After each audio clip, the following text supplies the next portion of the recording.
Buen día para todos compañeros. En esta ocasión nos encontramos para abordar la historia de la civilización china. Como siempre vamos a hacer un pequeño recorrido por nuestra línea del tiempo, abordando pues cada una de las distintas civilizaciones que hemos visto y los temas que están por venir en este año escolar electivo y en el siguiente año escolar. Entonces, como nos damos cuenta, nosotros iniciamos este año desde el origen del universo, abordamos el Big Bang desde el punto de vista de la teoría científica y abordamos el Génesis desde el punto de vista de la teoría religiosa. Allí tuvimos la oportunidad de ver algunos elementos constitutivos del universo. Posteriormente realizamos un taller sobre la ubicación geográfica y lo que son las coordenadas geográficas teniendo en cuenta los meridianos y los paralelos. De allí derivamos la habilidad de ubicar puntos en el planeta Tierra según pues las distintas coordenadas, y tenemos también ya después un trabajo realizado sobre la evolución del hombre en el planeta Tierra, asimismo como de la Tierra por medio de las distintas eras geológicas. En este momento estamos abordando todo lo relativo a la edad antigua. Ya sabemos que desde que inicia la escritura, con la escritura cuneiforme en Mesopotamia, con la escritura jeroglífica en Egipto, y como lo vamos a ver también en la civilización que estudiaremos el día de hoy, que es la civilización china, pues con la escritura de los distintos pictogramas, cómo se va a empezar a tejer ya la misma historia, ya que queda un registro escrito de lo que las civilizaciones, digamos, enfrentaron, ¿verdad? Mientras que en la prehistoria, pues ya sabemos que todo este estudio se hace a partir del estudio de los distintos fósiles y del arte rupestre que, digamos, dejaron algunos de los hombres primitivos. Entonces, continuando con esto, posteriormente en el año escolar que veremos como grado séptimo estaremos trabajando lo relativo a la Edad Media, lo que tiene que ver con el sistema de producción feudal, mientras en este grado sexto nos hemos basado en estudiar pues en un primer inicio el comunismo primitivo de la prehistoria y posteriormente en esta etapa de estudio de las civilizaciones antiguas que estamos estudiando el sistema de producción esclavista, ¿verdad? Bien, después de que abordemos la Edad Media, desde el inicio de la misma con la caída del Imperio Romano y el final de esta con el descubrimiento de América, abordaremos pues ya la modernidad, en la cual pues vamos a hablar de la Revolución Francesa, de la Revolución Industrial y de la Revolución Rusa y de los distintos derechos que se crearon en cada una de ellas, y también pasaremos a hablar pues posteriormente de lo que son la Primera y Segunda Guerra Mundial e incluso la Guerra Fría, ¿cierto? Pero entonces este sería un panorama del estudio de las ciencias sociales dividido por los distintos grados y el periodo histórico que cada grado va a abordar. Pues como nosotros estamos en este momento en grado sexto, ya hemos estudiado prácticamente hasta la civilización india y continuamos con la siguiente civilización de Asia, que sería en este caso la civilización china. Bien. Bueno, si tenemos en cuenta acá este mapa, pues es un mapa que nos está haciendo un pequeño repaso de lo que hemos visto. Entonces, en el taller que nosotros realizamos sobre lo que tenía que ver con los continentes y el conocimiento del planeta Tierra, pues allí diferenciamos los continentes por colores, ¿verdad? Entonces, si nos damos cuenta, este que aparece de color verde es el continente asiático. Ya nosotros tuvimos la oportunidad de estudiar a Mesopotamia, a la India y a China. También hemos estudiado una civilización del continente africano, en este caso que sería Egipto, y posteriormente pasaríamos a estudiar las civilizaciones de Europa. Entonces acá está de color rojo del continente europeo, sería Grecia y Roma, ¿cierto? Ya no nos alcanzará el año para estudiar de pronto las civilizaciones como los incas, mayas y aztecas, pero pues el siguiente año haremos un repaso de esa situación. Bien, entonces, como nos damos cuenta, el día de hoy nos vamos a ubicar en el continente asiático y es China la civilización que nos corresponde, pues en este caso, estudiar. Sabemos que Egipto sobrevivió gracias a que se desarrolló cerca del río Nilo, que fue su fuente hídrica. Tenemos al río Tigris y al río Éufrates que le dieron vida a la antigua Mesopotamia. Sabemos que el río Indo y el río Ganges fueron quienes le dieron vida a la civilización de la India, y en este momento vamos a mirar qué fuentes hídricas fueron las que le dieron pues vida a la antigua China, ¿no? Entonces estaríamos hablando del río Amarillo y el río Azul. Bien, para ingresar un poco a hablar ya de la historia de India, lo primero que tendríamos que tener en cuenta, de China, disculpe, lo primero que tendríamos que tener en cuenta es que desde 1987 es considerada parte del patrimonio mundial. ¿Por qué vamos a hablar acá de la muralla china en este momento? Porque pues la guía inicia con esa pregunta, digámoslo, que sondea los conceptos o los preconceptos que tiene cada estudiante, y en este caso pues le pregunta qué sabe usted acerca de la muralla china. Entonces, si usted no tiene conocimiento acerca de la historia de la muralla china, acá pues le vamos a hacer un pequeño repaso a grandes rasgos de la muralla. Entonces dice que alrededor de 1987 pues fue considerada como parte del patrimonio mundial. Se extiende por un territorio chino que mide más de 7.000 kilómetros, entonces dice que mide más de 7.300 kilómetros, es el aproximado que tiene, sería como lo que mediría prácticamente América del Sur desde su parte norte acá en Colombia hasta el sur del continente, ¿cierto? Dice que en su apogeo en los siglos XVI y XVII serpenteaba 6.400 kilómetros o 4.000 millas de ancho al norte de China. Bueno, ¿qué más le puedo contar yo acerca de la muralla china? Pues yo le puedo decir que tiene más o menos 9 metros de altura, que también tiene, pues como ya le dije, más de 7.000 kilómetros de larga, que une más de 25.000 torres de guardia, que es considerada también un mausoleo, pues teniendo en cuenta, obviamente, que es una muralla que lamentablemente pues fue construida a causa de la esclavitud de miles de seres humanos. Entonces esto quiere decir que pues gracias al sistema de producción esclavista que tenía China fue que pudo realizar un monumento pues tan espléndido, pero pues que costó también muchas vidas, incluso las mismas, digamos, cadáveres de los seres humanos que, digamos, trabajaron en la muralla pues hacen parte de los cimientos de esta muralla, ¿no? Entonces por eso se dice que es el cementerio más largo del mundo.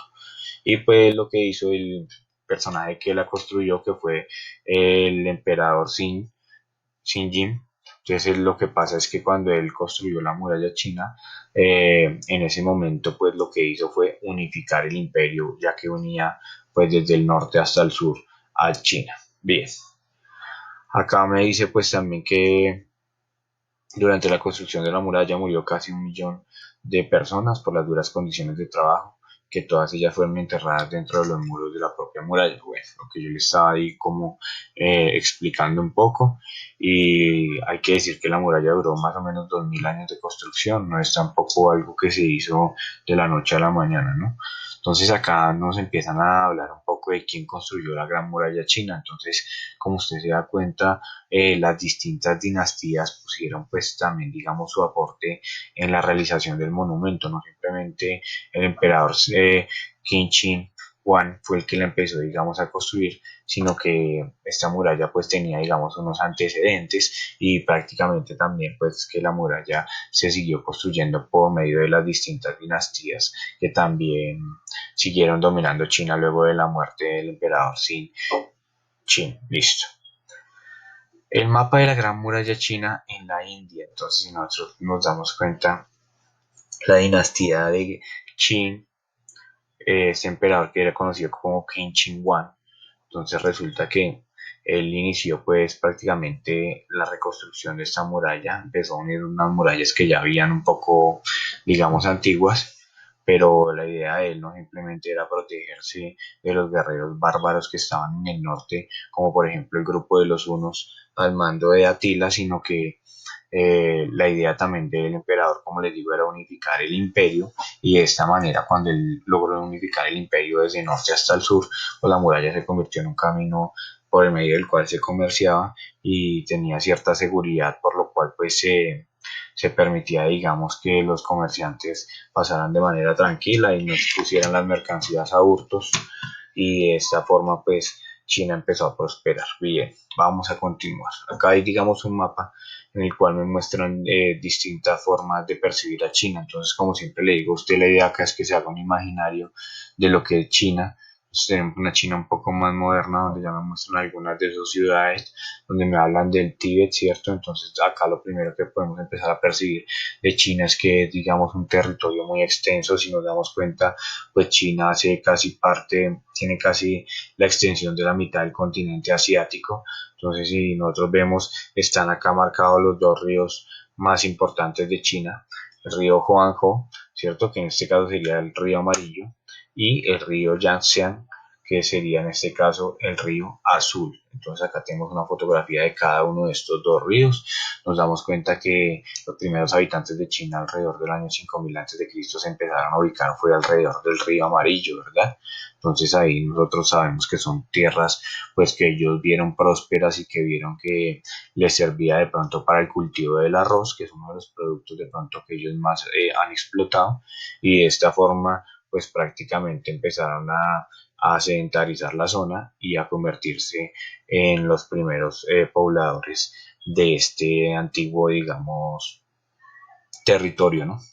Bien, vamos a empezar a hablar un poco entonces ya de las dinastías que dominaron a China desde aquel entonces. Entonces me habla de una dinastía llamada la dinastía Xia, desde el año pues del siglo XXI hasta el siglo XXVI, hasta el siglo XVI, que pena antes de Cristo.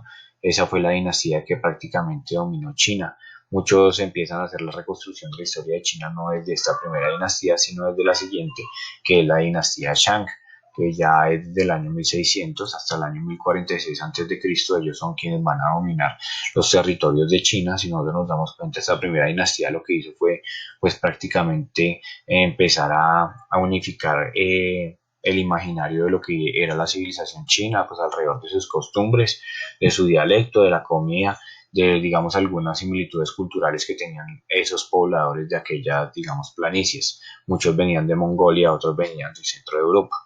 Luego hablaremos ya de la dinastía Zhou. Entonces la dinastía Zhou estuvo en un periodo histórico conocido como el periodo de los reinos combatientes. Entonces si nosotros nos damos cuenta fue un periodo por medio del cual, digamos, China aún estaba en guerras por, digamos, porque muchas de sus zonas querían independizarse, no querían hacer parte, digamos, de una sola nación y estar bajo el mando de una sola familia, que es a lo que le denominamos en este momento dinastía. Entonces la dinastía era una forma de gobierno familiar que se heredaba.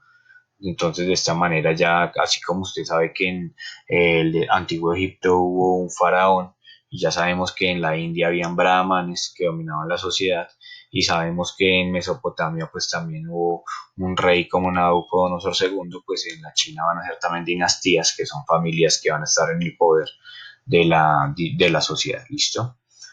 Por ese punto, entonces, cuando hablamos ya de la dinastía Zhou, que fue el periodo de los reinos combatientes, pues podemos pasar a hablar ya después de la dinastía Qin. Entonces, la dinastía Qin, que es la misma dinastía Qin, es la que estamos hablando acá del emperador Qin Shi Huang, el emperador que creó la muralla china, el que también le dio su nombre, según se cree, a China. Entonces desprende el nombre del nombre de su dinastía o de su propia familia. Entonces Qin Shi Huang fue un emperador, digamos, muy nombrado de China porque pues prácticamente él fue el que unificó el sistema de comercio gracias a la muralla china, pues establecieron también una moneda oficial, establecieron también un calendario oficial, establecieron también de esta manera un tipo de escritura que, como lo sabemos, ya es la escritura a partir de los pictogramas y de los ideogramas. Y posteriormente, pues prácticamente gracias a que él creó muchas carreteras y creó también muchos caminos, pues llevó, digamos, al desarrollo del comercio al interior de China. Pero no solo eso, sino que también con la muralla china, pues protegió a China de posibles invasiones, y pues también tuvo algunos problemas de pronto en el aspecto en el que mucha gente se opuso a que él quisiese unificar, digamos, toda la cultura china, pero pues en ese caso lo que sucedió fue que él acabó con la oposición, que eran 400 sabios que querían obligarlo a echar para atrás sus decisiones, y él pues prácticamente los asesinó y también quemó muchos libros que tenían que ver con la sabiduría china, pues para unificar el imperio. Entonces fue una forma de unificación un poco violenta. Bien, pasamos acá a mirar lo que tiene que ver con los ideogramas y con los pictogramas. Entonces sabemos que los chinos transformaron sus dibujos en su alfabeto, o mejor, digamos, en una serie de ideas, una serie, digamos, de conceptos que permitían por esta parte prácticamente llevar, digamos, toda la sabiduría de la cultura china. Entonces, si nos damos cuenta, una montaña se va transformando a un pictograma, y de esta manera, pues los dibujos, por ejemplo, del fuego se van transformando en letras, los dibujos, en este caso, de un bosque, que si nosotros nos damos cuenta, la palabra árbol es simplemente este pictograma, pero pues ya cuando usted quiere, digamos, expresar que no es un árbol, sino que es un bosque, entonces dibujan tres árboles, entonces ya se convierte en una idea. Entonces, por eso la evolución del pictograma al ideograma. Entonces, acá hay muchos, digamos, de los significados de cada una de estas distintas caracteres chinos, ¿no? Entonces, acá este es el que significa luna, y a partir de que se creó, pues de un dibujo de la luna con unas nubes, ¿no? El que significa sol, el que significa persona, mujer, entonces niño, ojo. Entonces ahí estamos nosotros pues explicando de pronto cómo es que los chinos trataron de ser una cultura pues muy visual, ¿verdad? Acá tenemos de pronto el calendario chino, ¿cierto? Entonces viene por años en vez de que sea un calendario como el de nosotros que tiene las 12 constelaciones y que supuestamente es por meses. Acá este viene por años. Entonces la mayoría de pronto de los que nacieron en el año 2020, ¿cierto? Entonces pertenecen al año de la rata. También los que van a nacer en el año 2021 son del calendario del buey. En el año 2019 era el año del cerdo. Entonces esta es la manera, digamos, de ellos visualizar el calendario. Y tenemos dos animales que también dentro de la cultura china pues son sagrados, que es el dragón y el tigre. Entonces, si nosotros nos damos cuenta, esta figura conocida como el yin yang representa pues el bien y el mal, la luz y la oscuridad, y eso tiene que ver pues también con toda la cosmovisión de los chinos. Bien, pasando un poco más a desarrollar las temáticas de la guía, a mí me pregunta allí que cuál es la pirámide social de los chinos. Entonces acá vamos a ver en esta ocasión la pirámide social china. Nos dice que en la parte más alta de la pirámide está el emperador, quien era considerado el hijo del cielo y el primer funcionario del imperio, ¿cierto? Entonces prácticamente era como un descendiente de Dios en la tierra. Ya sabemos que él iba a heredar su poder a alguien de su familia. Está la nobleza, donde se incluía a la familia imperial, los terratenientes del imperio y los jefes imperiales. También estaba la burocracia, que eran los funcionarios del imperio encargados de algunas funciones políticas y administrativas.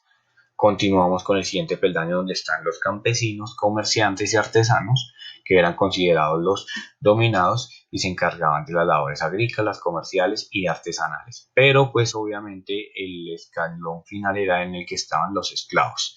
A esta clase pertenecían los prisioneros de guerra. Entonces, aquellos que eran prisioneros de una guerra contra China prácticamente se volvían esclavos que iban a estar dedicados a distintas labores, ¿verdad? Listo. Entonces, como otra más de las civilizaciones de la antigüedad, esta civilización también fue una civilización esclavista, ¿no? Para tenerlo en cuenta y compararlo con las civilizaciones que ya hemos estudiado. Bien.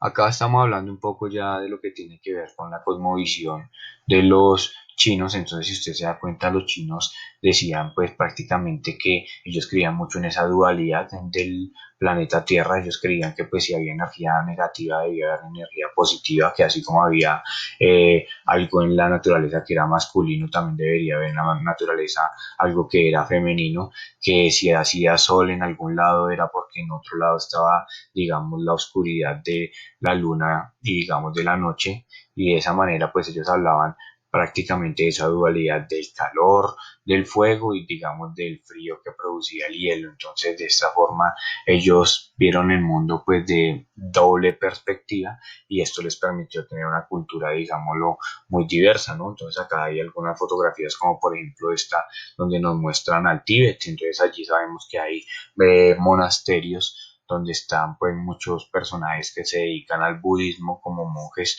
y también digamos hay distintos también templos Shaolin donde no solo se practica la religión sino también las artes marciales y la disciplina misma asociada a ellas. Entonces tenemos la representación de las tres grandes, digamos, religiones de China, que en este caso sería el taoísmo de Lao Tse, el confucianismo de Confucio y el budismo de Buda, ¿verdad? Entonces, para resumir así rápidamente, ¿qué proponía Lao Tse? Lao Tse era un personaje que él decía que reclamaba amor indiscriminado por todo aquel que tenía rostro humano. Quiere decir que él era aquel de ellos que pensaba que usted debía ser bien con todas las personas, que fue algo que posteriormente nos vino a decir Jesucristo muchos años después, ¿verdad? Que no solo tenemos que ser buenos con las personas buenas, sino que también con los que son nuestros enemigos nosotros debemos ser buenos seres humanos. Confucio, por otro lado, pensaba que con el bueno se debería de ser bueno, pero con el malo se debería ser justo. Entonces, de esta forma, Confucio pues también trajo muchos otros más pensamientos. Estos dos personajes son como digamos los padres de la filosofía, ya que pues ellos fueron anteriores a muchos de los pensadores de la filosofía griega, ¿cierto? Y si nos damos cuenta, pues ellos tenían una filosofía, por ejemplo, Confucio, basada en el respeto a los demás, a la tolerancia, al perdón, la fidelidad, la devoción, la confianza, el deber y el culto a los antepasados. Entonces eran personajes que como incentivaban tanto la tolerancia, por ejemplo, China fue uno de los lugares donde la gente podía elegir la religión a la que quería ser parte, si quería ser taoísta, si quería ser confucionista, si quería ser budista. Entonces esta es una civilización que nos empieza, digamos, a dar muchas luces de lo que significa el respeto por la libertad de culto y en este caso pues tenemos también digamos acá las dos figuras que para ellos como yo les vengo comunicando son sagradas, que es el tigre y el dragón, porque también representan prácticamente esa dualidad, representan también prácticamente pues ese espíritu guerrero del pueblo chino. Bien, vamos a continuar. Acá estamos abordando un poco la parte que tiene que ver con la economía de China. Entonces, en la guía me preguntan qué tiene que ver la economía de China, como, digamos, está aportó a los seres humanos, ¿cierto?